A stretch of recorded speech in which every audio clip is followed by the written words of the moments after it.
ಇನ್ನು ನಮ್ಮ ದೇಶದಲ್ಲಿ ಆಗ್ತಾ ಇರುವಂತಹ ಎಫೆಕ್ಟ್ ಗ್ಯಾಸ್ ಸಮಸ್ಯೆ. ಇದರ ಮಧ್ಯೆ ಒಂದು ಗ್ಯಾಸ್ ಟ್ಯಾಂಕರ್ ಉರುಳಿ ಬಿದ್ದಿದೆ. ಮಂಗಳೂರಿನಿಂದ LPG ಹೊತ್ತು ತರ್ತಾ ಇದ್ದಂತಹ ಟ್ಯಾಂಕರ್ ಅದು ಉಡುಪಿ ಕಟಪಾಡಿಯಲ್ಲಿ ಮಗ್ಚು ಬಿದ್ದುಬಿಡ್ತು ಟ್ಯಾಂಕರ್.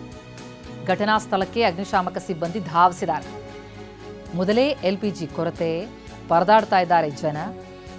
ಇಂತಹ ಸಂದರ್ಭದಲ್ಲಿ ಗ್ಯಾಸ್ ಟ್ಯಾಂಕರ್ ಒಂದು ಮಗ್ಚು ಬಿದ್ದಂತಹ ಪ್ರಕರಣ. ಮಂಗಳೂರಿನಿಂದ LPG ಹೊತ್ತು ತರ್ತಾ ಇದ್ದಂತಹ ಟ್ಯಾಂಕರ್ ಅದು ಉಡುಪಿ ಕಟಪಾಡಿಯಲ್ಲಿ ಟ್ಯಾಂಕರ್ ಮಗುಚು ಬಿದ್ದಿದೆ. ಅಪಾಯಕಾರಿ. ಹೀಗಾಗಿ ಘಟನಾ ಸ್ಥಳಕ್ಕೆ ಅಗ್ನಿಶಾಮಕ ಸಿಬ್ಬಂದಿ ಧಾವಿಸಿದ್ದಾರೆ. ಯಾವುದೇ ಅನಾಹುತ ಅಪಾಯ ಸಂಭವಿಸದೇ ಇರಲಿ ಅಂತ ಮುನ್ನೆಚ್ಚರಿಕೆಯನ್ನು ತೆಗೆದುಕೊಳ್ಳಲಾಗ್ತಾ ಇದೆ. ಉಡುಪಿ ಕಟಪಾಡಿ ಬಳಿಯ ಚಿತ್ರಣ ನೋಡ್ತಾ ಇದ್ದೀವಿ. ಮತ್ತು ಈಗ ಅಪಾಯ ಅಂತಂದ್ರೆ ಆ ಟ್ಯಾಂಕರ್ನಿಂದ ಗ್ಯಾಸ್ ಸೋರಿಕೆ ಆಗ್ತಾ ಇದೆ. ಹೀಗಾಗಿ ಬೆಂಕಿ ಹೊತ್ಕೊಳ್ಬಾರ್ದು ಅಂತ ಹೇಳಿ ನೀರು ಹಾಯಿಸ್ತಾ ಇದ್ದಾರೆ ಅಗ್ನಿಶಾಮಕ ಸಿಬ್ಬಂದಿ. ಕಾರ್ಯಾಚರಣೆ ನಡೆಸ್ತಾ ಇದ್ದಾರೆ ಅಗ್ನಿಶಾಮಕ ದಳ ಸಿಬ್ಬಂದಿ. ನೋಡಿ ಅಲ್ಲಿ ನಾವು ಗಮನಿಸ್ತಾ ಇದ್ದೀವಿ. ಅಂದರೆ ಗ್ಯಾಸ್ ಸೋರಿಕೆ ಆಗ್ತಾ ಇದೆ. ಯಾವುದೇ ಕ್ಷಣದಲ್ಲೂ ಕೂಡ ಬೆಂಕಿ ಹೊತ್ಕೊಂಡು ಬಿಡ್ಬೋದು ಅಂಥದ್ದೊಂದು ಅಪಾಯ ಇರುವಂತಹ ಹಿನ್ನೆಲೆಯಲ್ಲಿ ನೀರು ಹಾಯಿಸಿ ಅಪಾಯ ಆಗದಂತೆ ಮುನ್ನೆಚ್ಚರಿಕೆ ವಹಿಸಲಾಗ್ತಾ ಇದೆ. ಮಗುಚು ಬಿತ್ತು ಗ್ಯಾಸ್ ಟ್ಯಾಂಕರ್. ಅದರ ಒತ್ತಡಕ್ಕೆ ಈಗ ಗ್ಯಾಸ್ ಸೋರಿಕೆ ಆಗ್ತಾ ಇದೆ. ಅಪಾಯ ಆಗದಿರಲಿ ಅಂತ ನೀರು ಹಾಯಿಸ್ತಿದ್ದಾರೆ.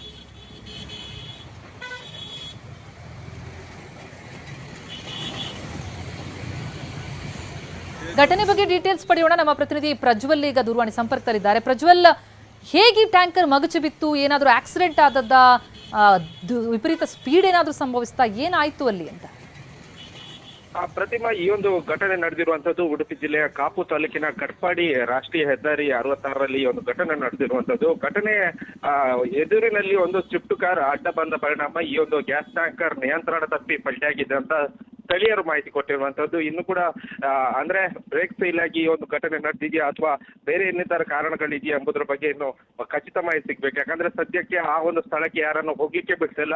ಘಟನೆ ನಡೆದ ತಕ್ಷಣವೇ ಪೊಲೀಸರು ಎಚ್ಚೆತ್ತುಕೊಂಡಿರುವಂತದ್ದು ಮತ್ತು ಅಗ್ನಿಶಾಮಕ ಸಿಬ್ಬಂದಿಗಳು ಕೂಡ ಎಚ್ಚೆತ್ತುಕೊಂಡಿರುವಂತದ್ದು. ಅಗ್ನಿಶಾಮಕ ದಳದ 2 ವಾಹನಗಳು ಬಂದು ಈಗ ನೀರು ಸಿಂಪಡಿಸುವಂತ ಕೆಲಸವನ್ನ ಮಾಡ್ತಿರುವಂತದ್ದು. ಯಾಕಂದ್ರೆ ಗ್ಯಾಸ್ ಸೋರಿಕೆ ಪರಿಣಾಮದಿಂದಾಗಿ ಸೋರಿಕೆ ಏನಾದರೂ ಆಗ್ತಾ ಇದೆಯಾ ಎಂಬುದರ ಬಗ್ಗೆ ಕೂಡ ಅಲ್ಲಿ ಸೇರಿರುವಂತ ಅಗ್ನಿಶಾಮಕ ಸಿಬ್ಬಂದಿಗಳಾಗಿರ್ಬೋದು, ಪೊಲೀಸ್ ಅಧಿಕಾರಿಗಳಿಗೂ ಖಚಿತ ಮಾಹಿತಿ ಇಲ್ಲ. ಯಾಕಂದ್ರೆ ದೂರದಿಂದಲೇ ಅದನ್ನ ಪರಿಶೀಲನೆ ಮಾಡುವಂತ ಕೆಲಸವನ್ನ ಮಾಡ್ತಿದ್ದಾರೆ. ಹತ್ತಿರ ಯಾರನ್ನು ಹೋಗ್ಲಿಕ್ಕೆ ಬಿಡ್ತಿಲ್ಲ. ಯಾಕಂದ್ರೆ ಸೋರಿಕೆ ಆಗುವ ಸಾಧ್ಯತೆ ಇರೋದ್ರಿಂದ ಯಾರನ್ನು ಹತ್ತಿರಕ್ಕೆ ಹೋಗ್ಲಿಕ್ಕೆ ಬಿಡ್ತಿಲ್ಲ. ಮತ್ತು ವಾಹನ ಸಂಚಾರದಲ್ಲಿ ಕೂಡ ತುಂಬಾನೇ ಬದಲಾವಣೆ, ವಾಹನ ಸಂಚಾರದಲ್ಲಿ ಒಂದು ಅಸ್ತವ್ಯಸ್ತ ಕೂಡ ಆಗಿರುವಂತದ್ದು.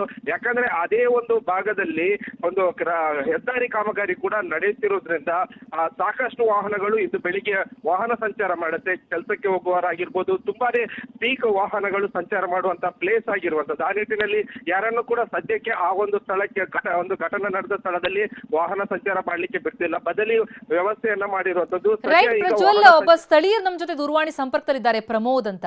ಪ್ರಮೋದ್ ಅವರೇ ನಮಸ್ಕಾರ. ನಮಸ್ತೆ ಮೇಡಮ್. ನಮಸ್ತೆ. ಅಲ್ಲಿ ಏನಾಗ್ತಿದೆ ಸ್ಥಳದಲ್ಲಿ? ಹೇಗೆ ಮಗುಚು ಬಿತ್ತಂತೆ? ಈಗೇನೋ ಗ್ಯಾಸ್ ಸೋರಿಕೆ ಆಗತ್ತೇನೋ ಮಾಹಿತಿ. ತಾವೇನ್ ಕಂಡು ಬಂತು ತಮಗೆ ಅಂತ? ಮೇಡಮ್, ಇದು ನಮ್ಮ ಕಟ್ಪಾಡಿಯ ಏನು ರಾಷ್ಟ್ರೀಯ ಹೆದ್ದಾರಿ 66ರಲ್ಲಿ ಇವತ್ತು ಬೆಳಿಗ್ಗೆ ಟ್ಯಾಂಕರ್ ಬಿದ್ದಿದೆ. ಅಂದ್ರೆ ಗ್ಯಾಸ್ ಟ್ಯಾಂಕರ್ ಇದು. ಈಗಾಗಲೇ ಏನು ರಸ್ತೆಗೆ ಅಡ್ಡವಾಗಿ ಬಿದ್ದಂತ ಗ್ಯಾಸ್ ಟ್ಯಾಂಕರ್ ನಿಂದ ಗ್ಯಾಸ್ ಸೋರಿಕೆ ಆಗ್ತಿದೆ. ಇದನ್ನು ಈಗ ಸ್ಥಳೀಯ ಅಗ್ನಿಶಾಮಕ ದಳದವರು ಬಂದು ಈಗ ಅದನ್ನು ಏನು ನಿಯಂತ್ರಣಕ್ಕೆ ತರಲಿಕ್ಕೆ ಒಂದು ಪ್ರಯತ್ನವನ್ನು ಕೂಡ ಮಾಡ್ತಾ ಇದ್ದಾರೆ ಮೇಡಮ್. ಅಂದ್ರೆ ಇವತ್ತು ಬೆಳಿಗ್ಗೆ ರಾಷ್ಟ್ರೀಯ ಹೆದ್ದಾರಿ ಇಲ್ಲಿ ಕೂಡ ಏನು ಅಂಡರ್ ಪಾಸ್ ಕೆಲಸ ಆಗ್ತಾ ಇದೆ ನಮ್ಮ ಕಟ್ಪಾಡಿಯಲ್ಲಿ. ಅಂಡರ್ ಪಾಸ್ ನಲ್ಲಿ ಎಂದು ಕೆಲಸ ಆಗ್ತದೆ. ಅದು ಸರ್ವಿಸ್ ರಸ್ತೆ ಮತ್ತೆ ಹೈವೇಗೆ ಏನು ಸಂಪರ್ಕ ಮಾಡುವಲ್ಲಿ ಮಗುಚು ಬಿದ್ದಿದೆ. ಇದು ಗಾಡಿ ಏನು ಟ್ಯಾಂಕರ್ ಬಿದ್ದಿದೆ ಬೆಳಿಗ್ಗೆ. ಈಗ ಎದುರುಗಡೆ ಗಾಡಿ ಬಂತ? ಹೆಂಗಾಯ್ತಂತೆ? ಅಂದ್ರೆ ಸರ್ವಿಸ್ ರಸ್ತೆ ಮತ್ತೆ ಏನು ಮೇನ್ ಹೈವೇಗೆ ಬರುವ ಈ ಒಂದು ಜಂಕ್ಷನ್ ಅಲ್ಲಿ ಇದು ಮಗುಚು ಬಿದ್ದಿದೆ. ಅಂದ್ರೆ ಅಲ್ಲಿ ಈಗ ಅಂಡರ್ ಪಾಸ್ ನ ಕೆಲಸ ಕೂಡ ಆಗ್ತಾ ಇದೆ. ಅಂದ್ರೆ ಟ್ಯಾಂಕರ್ ಏನು ಮಗುಚು ಬಿದ್ದ ಸಂದರ್ಭದಲ್ಲಿ ಗ್ಯಾಸ್ ಈಗ ಸೋರಿಕೆ ಆಗ್ತಾ ಇದೆ ಅಂತ ಹೇಳಿ ಏನು ಅಗ್ನಿಶಾಮಕ ದಳದವರು ಈಗ ಅದಕ್ಕೆ ನೀರು ಬಿಟ್ಟು ಅದನ್ನು ಏನು ನೀರು ಬಿಡ್ತಾ ಇದ್ದಾರೆ. ಅದಕ್ಕೆ ಈಗ ಅದನ್ನು ಒಂದು ಕಂಟ್ರೋಲ್ಗೆ ತರಬೇಕು ಅಂತ ಹೇಳಿ. ಇನ್ನಷ್ಟೇ ಅದು ಕಂಪನಿಯವರು ಇನ್ನು ಬರ್ಬೇಕು ಮೇಡಮ್. ಈಗ ಸದ್ಯಕ್ಕೆ ಅಲ್ಲಿಂದ ಏನು ಮಂಗಳೂರಿಂದ ಹೊರಟಿದ್ದಾರೆ ಅಂತ ಹೇಳಿ ಈಗ ಹೇಳ್ತಾ ಇದ್ದಾರೆ ಇಲ್ಲಿ.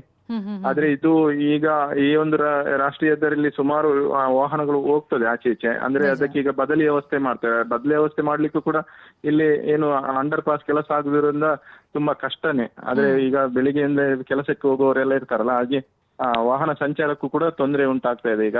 ಆದ್ರೆ ಸದ್ಯಕ್ಕೆ ಇದನ್ನು ಏನ್ ಮಾಡ್ಬೇಕಂತ ಹೇಳಿದ್ರೆ ಟ್ಯಾಂಕರ್ ಅನ್ನು ತೆರವು ಮಾಡುವ ತನಕ ಒಂದು ಡೇಂಜರ್ ಅಂತ ಹೇಳ್ಬೋದು madam. Thank you so much Pramod ಅವರೇ, ಟಿವಿ9 ಜೊತೆ ಮಾತನಾಡಿದ್ದಕ್ಕೆ.